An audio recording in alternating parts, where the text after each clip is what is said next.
uchumi wa bara la Afrika ulikuwa unaongoza duniani kwa sababu ya ajira ya fikra na sio vyeti. Soko la ajira ya fikra, soko la ajira ya fikra Afrika.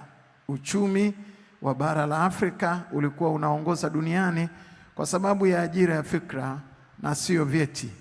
Soko la ajira ya fikra Afrika. Farao mfalme wa Misri alipotafsiriwa ndoto yenye tija na maslahi mapana ya nchi, alimwajiri hapo hapo, haraka, upesi, bila kuangalia makaratasi yoyote ambayo Yusufu anayo au hana. Alipopata tafsiri, aliwaambia watumwa wake, mawaziri na wengine walioongoza pamoja naye, na Potifa mkuu wake wa majeshi, ambaye Yusufu alikuwa ana kesi ya kusingiziwa ubakaji na mke wa Potifa. Aliwaambia waziwazi, tupate wapi tena mtu kama huyu? Na haraka sana akamwajiri kwa sababu ya fikra. Kilichomsababisha Yusufu kuajiriwa na kupewa nafasi katika serikali ya Misri wakati ule ni fikra. Na huyu kiongozi Farao alikuwa ni miongoni mwa viongozi wachache duniani waliokuwa wanaamini juu ya fikra. Lakini pia bara la Afrika lilikuwa linaangalia soko la ajira ya fikra zaidi. Lakini leo kuna tofauti kubwa, kuna soko kubwa la vyeti, ajira ya vyeti. Hiyo ndio ambayo inaongoza Afrika na imesababisha Afrika kuwa maskini. Sasa hii ni reflection ndogo tu. Uchumi wa bara la Afrika ulikuwa unaongoza duniani kwa sababu ya ajira ya fikra. Kwa sababu ya ajira ya fikra, sio vyeti, sio vyeti. Ni kwa sababu ya ajira ya fikra na soko la ajira ya fikra Afrika. Farao alipotafsiriwa tu ndoto, yeye hakuhangaika kumwambia leta NIDA yako, pasipoti uliingiaje nchini. Haraka sana akamtuma na akaenda akamtuma kuwa kiongozi, kamwajiri right now. Lakini nazungumza nini? Ndoto ambayo Yusufu alitafsiri ni ndoto yenye mustakabali wa kitaifa. Ndoto ambayo Yusufu alitafsiri yenye mustakabali wa kitaifa. Alimteua na kumtangaza Yusufu kuwa waziri mkuu wa Misri bila kufanya uhakiki wa vyeti, uraia, makosa ya kijinai, sifa njema mtaani, kwenye jamii na historia ya familia yake. Unaweza ukaangalia kielelezo kinachoonekana pale na ukaangalia alimteua right now. Anamvalisha pete ya kifalme yenye muhuri na maamuzi makubwa ya nchi mbele ya ule umati pale kwenye National Stadium pale. Ni kama ile square ya Marekani pale ambako anaapiziwa marais wengi wa Marekani. Hao wameitengeneza vizuri kweli hawa jamaa. Pale ndiko ambako Farao publicly anamtangaza kuwa waziri mkuu right now, sasa hivi, baada ya kutafsiri ndoto. Akamvalisha na mavazi ya kifalme mbele ya Potifa na mbele ya mke wa Potifa ambao wamefaili kesi mahakamani, na mbele pia ya jaji mkuu wa nchi ambaye pia ana faili na majaji wenzake kwa kesi za jinai. Na Yusufu alikuwa ni mfalme, alikuwa ni mfungwa aliyefungwa kwenye magereza na kwenye sero za kifalme. Yani ni wale wafungwa ambao unaona barabarani wanasindikizwa na ving'ora na ulinzi mkali. Ndivyo alivyokuwa Yusufu. Lakini once alichokiangalia Farao ni fikra. Kuajiri fikra ni falsafa ya awali kabisa ya bara la Afrika. Kuajiri fikra ni falsafa ya awali kabisa ya bara la Afrika. Hii ilipelekea Afrika kulisha dunia ya wakati huo kwa fikra za Yusufu. Kama mnavyokumbuka, yeye aliweza kuilisha dunia kwa miaka 7 kwa sababu ya fikra. Uzalishaji upo kwenye fikra na sio vyeti peke yake.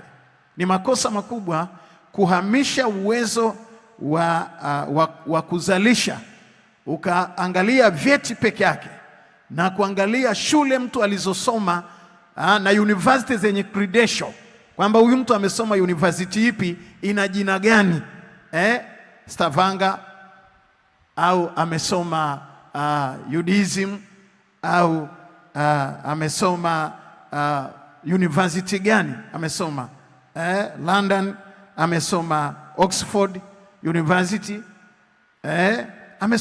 amesoma university ipi, na kuangalia credential ya university na jina la university kwa sababu ya muhuri wa university, na ukamwajiri huyo mtu kwa sababu ya vyeti. Na mimi nataka ni kuuliza asubuhi ya leo, umeajiri fikra au umeajiri vyeti? Umeajiri fikra au umeajiri vyeti? Ni nini ambacho watu wengi ambao wanaingia kwenye hasara kubwa kwenye kampuni, unaanguka kibiashara, unaondoka kwenye soko, taasisi inakufa, taasisi binafsi, taasisi za serikali, taasisi za dini zinakufa, ni kwenye kampuni yako. That is the question unapaswa kujiuliza. Umeajiri fikra au umeajiri vyeti? Umeajiri fikra au umeajiri vyeti? Huyu mtu kwa sababu amesoma School of Economy UK, unafikiri kwamba ndiye anaweza kufaa kuliko wa darasa la 7 anayeweza kuwa na fikra ya uzalishaji? Unawaza hivyo?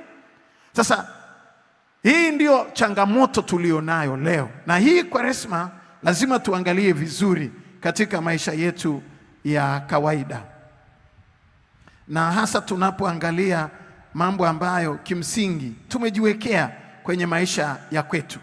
Ni fikra au ni vyeti ambavyo tunaviajiri leo? Ni kutoka university zipi ambazo tunazungumzia mtu anayeweza kufanya kazi, mtu anayeweza kuzalisha, mtu anayeweza kufanya kampuni, taasisi ikaendelea, mtu mwenye majibu katika biashara yako, katika kampuni, katika taasisi. Ni nani ambaye unamwangalia? Lakini vipi kuhusu uhakiki wa Yusufu kama angeundiwa tume ya uteuzi ili kumhakiki, kumfanyia vetting au personal critical evaluation? Angefaa kwa nafasi ya waziri mkuu? Angefaa kama angefanyiwa vetting, kama angefanyiwa personal critical evaluation, tathmini ya kumtathmini, kamuundia kamati ya uteuzi, angefaa kuteuliwa? Bila shaka angegundulika kwamba hafai, asingefaa kwa nafasi hiyo. Hafai kwa sababu kadhaa. Kwanza, wangegundua sio raia wa Misri. Wangegundua tu kwamba huyu si raia wa Misri, na nafasi kubwa kama ya waziri mkuu hatuwezi kumpa mgeni ambaye si mzawa. Kwa hiyo kwanza angekuwa hawezi kukubalika. Jambo la pili, wangegundua kwamba ni mtumwa. Wangegundua ni mtumwa, kwamba hafai kwa sababu ni mtumwa.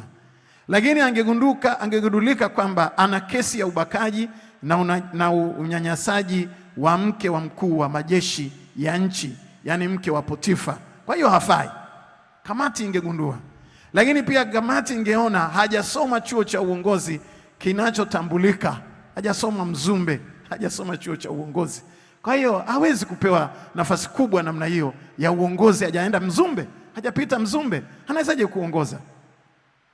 Kesi yake iko mahakamani. Wangegundua kesi yake iko mahakamani, na sio vizuri kwa mujibu wa katiba kuingilia mahakama. Umeona hoja hizo za msingi ambazo angeweza kuzijenga, na mheshimiwa jaji mkuu angekuwa pale. Kwa hiyo kwa mujibu wa makaratasi na vyeti hafai kimfumo kabisa, hafai kimfumo, angekuwa hafai. Na unaweza ukaangalia reflection yetu hapa ya kamati ya uteuzi na makaratasi mengi mezani, na jinsi ambavyo wanafikiri na namna ambavyo inaonekana isingefaa. Personal critical evaluation, vetting committee na mapepa yale yote pale, wanagundua kwamba sio raia, ni mtumwa, tena mbakaji, ana kesi, hawawezi kuingilia mahakama. Alafu chuo alichosoma hakijulikani, hajasoma, na nchi ilikuwa imestaarabika. Nimesema wakati ule Misri ndio ilikuwa inaongoza kwa elimu. Library ya kwanza ni Misri, teknolojia ya maandiko Misri, wasomi wa kwanza kutoka Misri. Kila kitu kimeanzia pale. Kwa hiyo ni ulimwengu uliokuwa umeendelea sana, na wasingeweza tu kuchukua mtoto wa Yakobo from nowhere, hajasoma, baba yake ni pori kwa pori, alikuwa analinda, wa maisha yao yameanzia kufanya kazi kwa mjomba wake, kwa Laban, wamekaa pori kwa pori, halafu leo anakuja kuwa ghafla. Fikra, soko la fikra. Na hii ndio taabu ya Afrika leo, na huu ndio umaskini na ufukara wa Afrika, kwa sababu hawatumii fikra na hawaajiri fikra na wameondoka kwenye msingi. Hii ni Afrika. Hii inayoonyesha hapa, naomba urudishe hiyo reflection. Hii inayoonyesha hapa ni Afrika mapema. Afrika zamani ilikuwa hivi, na Afrika ya zamani iliufikia ulimwengu kwa namna hiyo na kuulisha ulimwengu na kuilisha dunia kwa sababu ya fikra. Na pale ambako Afrika imekuja kubadilishwa, sijajua kama ni wakoloni walivyokuja wakaleta ujinga, wakasababisha kuamini makaratasi na vyeti na kuondoa fikra. Lakini kule kwao Ulaya na Marekani hakuna makaratasi, kuna fikra. Watu wanaangalia juu ya fikra. Sasa hii ni jambo la kuangalia vizuri. Maisha yana changamoto nyingi ambazo zinaweza kutatuliwa na fikra sahihi, haijalishi huyo mtu yukoje. Pengine fikra sahihi au fikra zao sahihi ndizo zimeharibu sifa yao. Unaweza ukafanya personal critical evaluation ya mtu, ukamwona hafai. Kama Yusufu angefanyiwa vetting committee, kamati ya uteuzi, wakimkalia kikao kimoja tu, wanaandika ripoti yake kwamba hafai. Na inawezekana kuna watu tunawakataa kwamba hawafai, lakini hawafai kwa sababu ya fikra zao sahihi. Pengine fikra zao sahihi ndio zimeharibu sifa yao mtaani, ambayo unafikiri kwamba hawafai. Au wana fikra sahihi mno kiasi kwamba huko mtaani fikra zao ni sahihi na mtaani kuna fikra mbovu. Kwa hiyo lazima wale ambao wenye fikra mbovu wamwambie, bwana, hebu nenda kakae kwanza magereza, manake unaona unatuzingua. Na hivyo ndivyo ambavyo Yusufu alifanyiwa.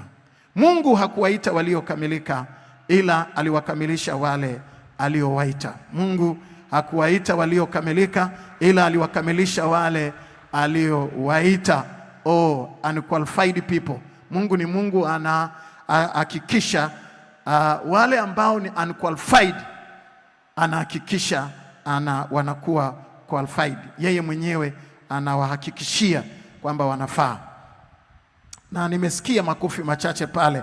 Mungu hakuwaita waliokamilika, ila amewakamilisha wale aliowaita. Aliwakamilisha watu wachache. Musa alikuwa na kesi ya mauaji wakati Mungu anamtuma Musa kwenda kuokoa Israeli, na wakati Mungu anamtokea Musa katika kijiti kinachowaka bila kuteketea, Musa alikuwa na kesi ya mauaji, alikuwa na mada kesi. Na fikra yake ndio ilimletea mada kesi. Nataka unielewe sawa sawa. Kuna watu tunaweza tukaangalia tukasema, hii nafasi inamfaa mtu fulani, lakini awe hajawahi kupata criminal case, hajawahi kufungwa, yani nataka nikuambie, tukiwatafuta hao kwenye Biblia tutapata hata mmoja atakayefaa, kuanzia kitabu cha Ufunuo, kuanzia kitabu cha Mwanzo mpaka kitabu cha Ufunuo. Kama tungesema tunamtafuta Musa atakayekuwa mkombozi wa wana wa Israeli, atakayekawanya bahari ya Sham, atakayeandika Torati, lakini awe hajawahi kupatikana na kesi polisi, umemkosa Musa. Hivi tunaelewana sawa sawa? Na kumbe kwenda kwake polisi au kwenda magereza kwa Musa au kupata kesi ya mauaji ni fikra zake sahihi za kwamba ni kiongozi. Alimwataki na kumpiga Misri kwa sababu alikuwa anajaribu kuwa muamuzi. Ana ile spirit, ana ile mamlaka, ana feel uongozi, anasikia kuwa muamuzi wao, anasikia hivyo kutoka ndani, na fikra yake sahihi ndio imemletea kesi ya mada kesi. Sasa hizi ndio shida ambazo tunazo mtaani. Okay. Lakini Petro amewahi kufungwa magereza na Wayahudi. Fikra zake sahihi. Kwanza alikuwa mvuvi wa samaki, pili amefungwa several times, na wakati mwingine mpaka malaika wakaja wakamfungua Petro. Kama tungetafuta askofu, pap, tukasema kanisa tunakaa kikao, tunamtaka mkuu wa kanisa, tunamtaka pope, lakini awe hajawahi kupata kesi, tungemkosa Petro na kungekuwa hakuna kitu kinachoitwa St. Peter. Excuse me. Sijui naongea na watu wangapi leo, lakini najua kuna watu ambao ninazungumza nao duniani kote. Hebu punga mkono pamoja na mimi. Tumekaa halmashauri kuu, tunamtaka askofu, lakini tumpate askofu ambaye hajawahi kupata kesi, hajawahi kufungwa. Fikra za Petro za kulisimamia kanisa ndizo zilizomsababisha kwenda magereza, na mpaka mbingu zikaingilia kati, malaika akaja akamfungua katika minyororo, akamtoa makaratasi. Hiyo ndio shida ya makaratasi. Lakini Paulo alifungwa mara kadhaa magereza mbalimbali. Magereza mbalimbali. Kama leo tunamtafuta mhubiri wa kimataifa, na Paulo ndiye ameandika nyaraka nyingi kuliko watu wengine wote, na kanisa linaishi katika nyaraka za Paulo, na hata foundation ya imani ya kanisa la Kiluteri, tunaokolewa bure kwa neema, justification by faith, ni injili na falsafa na theolojia ya Paulo. Makofi mengi yanaweza kupigwa pale. Kwa hiyo kungekuwa hakuna Lutheran hapa, lakini Paulo amekuwa kwenye vifungo vingi tu, amefungwa nafikiri kuliko watu wengine wote. Mabibi na mabwana, Yesu Kristo alituhumiwa na kuhukumiwa kifo zamani za Pontio Pilato. Zamani za Pontio Pilato. Sifa yake tukimuundia searching committee, vetting committee, tutagundua kwamba Yesu aliwahi kupata kesi mbaya, akakataliwa na watu wote waliomzunguka kwenye jamii, na akahukumiwa kufa kwa msalaba wakati wa Pontio Pilato. Ukimtafuta huyu mwajiri, husubutu hata kumwajiri. Akawekwa katikati ya majambazi wawili. Lakini kimemfikisha wapi hapo? Fikra zake sahihi ndio zimemfikisha hapo. Kwa hiyo kuna wakati mwingine tunawakosa watu walio sahihi kwa sababu ya kufikiri juu ya mtu huyu, tukimwangalia na baba yake ametokea baba yupi, mama yupi. Ukitafuta baba na mama wa mtu, hautaweza kuamini hata siku moja. Hautagundua, hautajua, hautafahamu, hautaelewa, huwezi kupata kile ambacho ni sahihi. Lakini tumefikia hapo. Sasa Afrika imebakia hapo. Ni falsafa mfu. Hiyo ni falsafa mfu ambayo nafikiri kama ililetwa na wakoloni, mimi sielewi, lakini ni falsafa mfu sana. Kwa hiyo nataka kujua tu, kwenye kampuni yako umeajiri fikra au umeajiri vyeti? Umeajiri fikra au umeajiri vyeti? Umeajiri nini kwenye kampuni yako? Tunaposema fikra zinaweza zikamweka mtu mahali, labda hata kabla sijaendelea mbele, fikra sahihi za Nelson Mandela zilimweka magereza miaka 27. Angetoka magereza leo tukataka kumtafuta rais wa nchi, tungesubutu kumchagua? Faili lake lingeonyesha ana kesi za jinai, lakini ni fikra zilimweka hapo. Sasa hii ni shida. Nafundisha somo gumu kidogo leo. Hebu punga mkono pamoja na mimi. Sasa nataka kujua kimsingi this morning, hivi wewe kwenye kampuni yako umeajiri fikra au umeajiri vyeti? Na wewe umeajiriwa kwa fikra au umeajiriwa kwa vyeti? Na unapokea mshahara kwa sababu ya fikra au unapokea mshahara kwa sababu ya vyeti? Ni makosa makubwa mtu kuamini ya kwamba baada ya kusoma umesoma university ipi, kwa hiyo nikiondoka hapa na hii credential, kampuni itakuwa inalipia hivi vyeti. Na makampuni mengi yanalipiaga makaratasi na analipia credentials za university. Amesoma university gani? Amesoma university ipi ya watu wenye IQ? Vichwa vimetoka wapi? University ipi ya Marekani? University ipi ya Ulaya?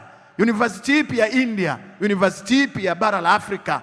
Quality ya hiyo university. Na unaweza ukalipia jina la chuo kikuu, ukalipia makaratasi, ukalipia credential, ukalipa na GPA, namna ambavyo amefaulu katika ufaulu wake, lakini ukakosa kuajiri na kulipia fikra. Bahala ni kwamba makaratasi hayawezi kuzalisha, lakini fikra ndizo zinazoweza kuzalisha. Ningesikia makofi mengi ya shangwe, haleluya.